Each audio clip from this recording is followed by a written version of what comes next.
Hey, thanks for stopping by, Minnesota Black Robe Regiment. Make sure you are subscribed, and there should be a banner down there on the corner of the screen now where you can actually subscribe right in the middle of the video. And then check out the bell icon so you get notifications. Like, comment, and share. So what we're going to do is we're going to talk about what everybody's been talking about for the last few days. Not that anybody needs my opinion, but, I tend to share it anyway. We're dealing with an administration, the Biden-Harris administration, the co-presidency. It's out of hand. It's absolutely out of hand.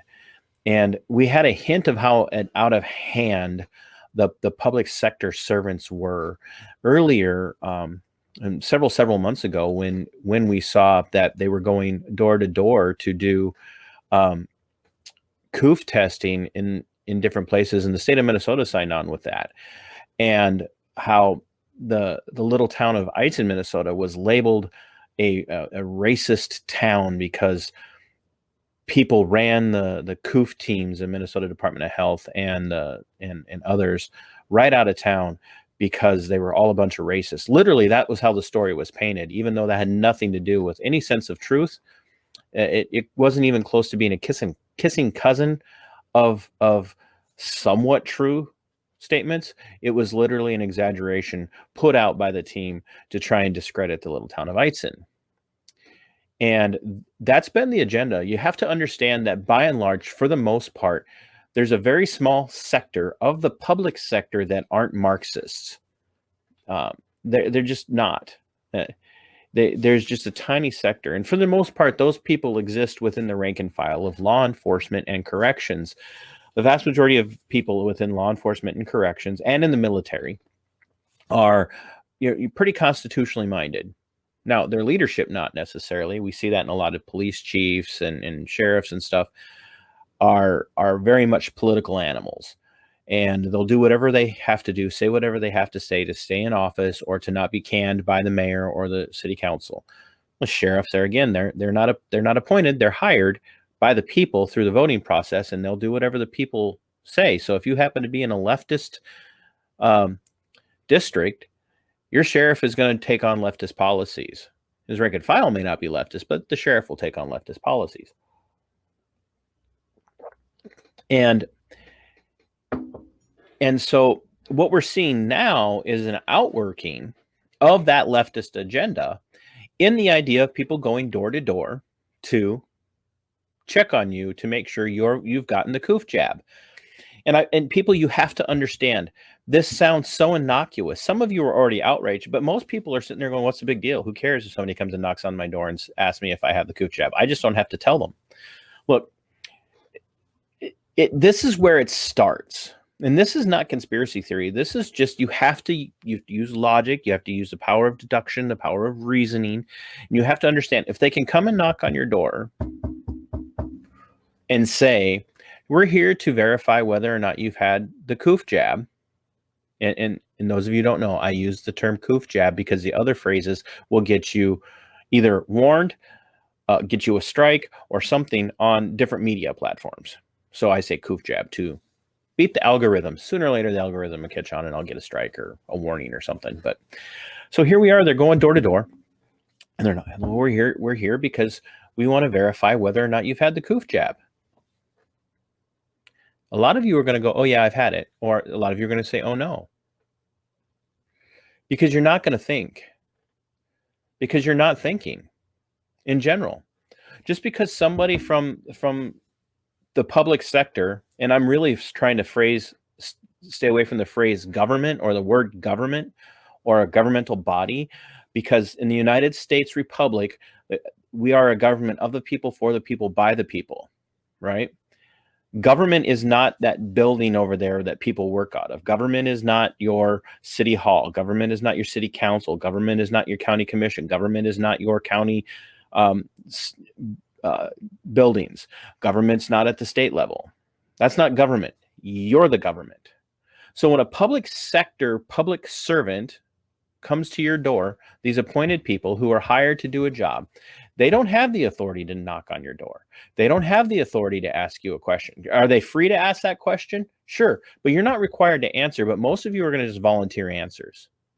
And when you're willing to just blurt out an answer to somebody when they come to your door, you're treading on really, really thin ice. And so what happens if you say, I'm not answering that question? Nothing. They can't do anything to you. And if you do answer and say, no, I haven't had it and I'm not going to get it, and they say, well, we're here to make sure that you do, how are you going to respond? You need to tell these people, and KrisAnne Hall, and I'll put the information in the description of this video. KrisAnne Hall has laid out what I've been telling people for a while, and it's a very good piece, that you don't have to comply with this. If they really want to come in and check, there's a lot of hoops that they have to jump through, and they're probably not going to be able to do that. Now, granted, especially in the state of Minnesota, a lot of the judges are leftists. A lot of the judges haven't seen a program put out by legislature in the Senate or by some public sector department like the Minnesota Department of Health that they haven't been all on board with supporting. It's just true, sadly. But the reality is, you don't have to answer questions ever. I tell people that all the time. You're walking down the street and somebody from law enforcement pulls up next to you and says, hey, where are you going? What are you doing out? I don't have to answer that question. Let me see some ID. For what? And now, you don't have to be a jackass about it. I'll go back a few years. Right after I got out of the military, I had a situation arise. My brother was in college. He was doing the post-secondary thing in Minnesota, which back then we had college and they were doing post-secondary. But he was doing post-secondary, but he was working at a local Subway sandwich shop. He was a sandwich artist, weren't you, bro? You know, you were a good sandwich artist. But my brother was a sandwich artist, one of the best. And I went in to this little municipality where my brother and my parents were living after I got off of active duty in the military. Hadn't even been that long. Got off active duty. I'm standing. I go in, get a sandwich, get a drink, eat my sandwich, go outside, and I'm waiting for my brother who's about to get off work. Well, this little local municipality had just passed an ordinance for no loitering in the downtown area of the municipality. And I had no quicker stepped outside and was standing there next to the wall of the outside wall of the subway, and a deputy pulled up. And this town doesn't have its own police force. Or police department. They contract with the county, and the deputy rolls down his window and he goes, "You need to move along, son." Excuse me? I'm like, "You talking to me?" "Yep, you need to move along, son." I'm like, "I'm not your son and I'm not going anywhere." "Well, there's no loitering policy or statute in our books here." I'm like, "I don't care. I'm not loitering. I'm waiting for someone." "Well, it looks to me like you're loitering, son." I'm like, "First of all, stop calling me son." I literally said that to this individual. I said, "Stop calling me son. I am not your son. And second of all, I'm not loitering. I'm waiting for someone, and I don't have to leave just because you tell me to." He goes, "I want to see some ID." I said, "For what? What do you need to see my ID for?" "I gave you a direct order and you need to move along." I'm like, "The order you gave me is invalid. I'm not leaving and I'm not showing you ID. You come over here and show me your ID." Now, he remained in his squad car for this entire time. Talk about a power trip. That is a massive power trip. And consider the disrespectful way he approached me. Now, he could have easily gotten out of that vehicle and come on over and said, "Hey, man, they got this no loitering thing. I was just going to check and find out what's going on." He just came over, barked at me, told me to leave, and then kept being demeaning by referring to me as son. Now, granted, I looked young even then. I mean, nobody believes that I'm 50 now. Close friends, you shut up. You don't get to comment. But here's the reality of that situation. I went over, "Oh, you want to see some ID, do you? Really? Oh, so you want to keep pushing this, do you?" He didn't get out of his car. He wanted me to come to him. So I went around to the front of that cruiser, walked over, whipped out my military ID, whipped out my driver's license, and I said, "Here, is this military ID good enough for you, son? Is this ID good enough for you, son?" I said, "Chances are I'm older than you, son. And two, I'm a veteran. That doesn't mean I'm exempt from following the law, but what you're doing is just patently asinine. I have a right to be on a public sidewalk waiting for someone to leave the business so that we can go about our evening. Now, are we done here? And I was polite up until the point that he continued to refer to me in that demeaning way. Didn't threaten him. I didn't get in his face. I didn't tell him that you're going to have to shoot me or anything. Like, there's nothing like that, because I wouldn't advocate for that kind of response. But there's a place for putting people in their place. And public servants need that. So when they come and they knock on your door and they say, we're here to talk to you about whether or not you've had the Coof Jab, tell them to get off your property. I don't care if you're pro Coof Jab or anti Coof Jab. Get off my property. You weren't invited on. And I'm going to give you exactly 10 seconds to walk down the sidewalk and walk away from my property, or I'm going to call and have you trespassed. That's the way it is. And if they say, well, we'll be back, I'll say, and then I will have you trespassed. And if I have to have you trespass now and you come back, I will have you arrested for violating a trespass order. People don't have a right. I don't care who they are. I don't care if they represent a public sector entity. They don't have a right to just come on your property. People come on your property because you allow it, not because they have a right to it. And being in the public sector, working for a public sector entity, especially a Department of Health, even at the federal level, doesn't give any of them any right to ask you a question, demand an answer, or show up on your property and knock on your door and ask those things.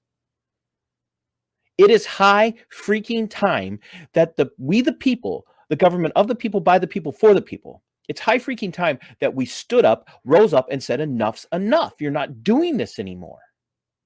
Because if we don't do this now, then when they decide that they're not getting enough compliance, they're going to show up at your house with the needles and say, now that we know you don't have this, we're going to give it to you whether you like it or not. And don't think for a minute it can't happen in the state of Minnesota, because we have built into our state statutes, and I will include it in the link below, we have built into our state statute the power for the state to say, yes, you have a right to refuse medical treatment, you have a right to refuse inoculations, you have a right to refuse jabs, but we also have the authority to have you hauled away if we consider that this is enough of a public emergency, that you're a danger to the community. It says that. There's no due process. They can haul you away before they even take you in front of a judge. And who do you think is going to come and do that? Who do you think is going to do that? That's in the state of Minnesota statutes that they can do that.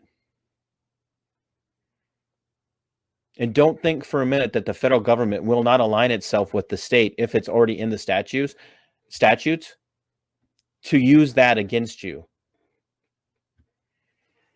And here's the other thing you have to ask yourself. How are they going to know whether or not you've received the Coof Jab?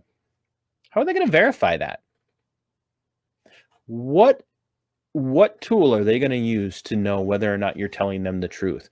What tool are they going to know whether or not you've ever had the jab? If they come up and they say, oh, are you so-and-so? And this is your home. Okay. We have no record of you having received this Coof Jab. How did they get that information? Because remember, nobody's entitled to your medical information but you and your care provider. You need to remember that. Do not answer questions. I don't care who knocks on your door. Short of a warrant, and that warrant had better be very clear, short of a warrant, it's in the Constitution, nobody gets to ask you questions. Nobody gets to question your status as jabbed or not jabbed.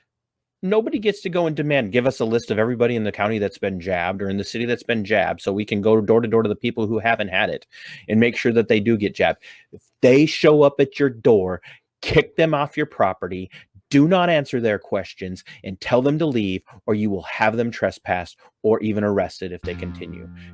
Civil, polite, dignity, respectful as long as it's needed, or as long as you can until you need to be vocally forceful. Do not comply. This has got to end. And if it doesn't start locally, if it doesn't start with you standing up and not complying with what these teams coming from the federal and state sector do, it's going to only get worse. Do not comply. Resist tyranny. Sic semper. Tyrannis.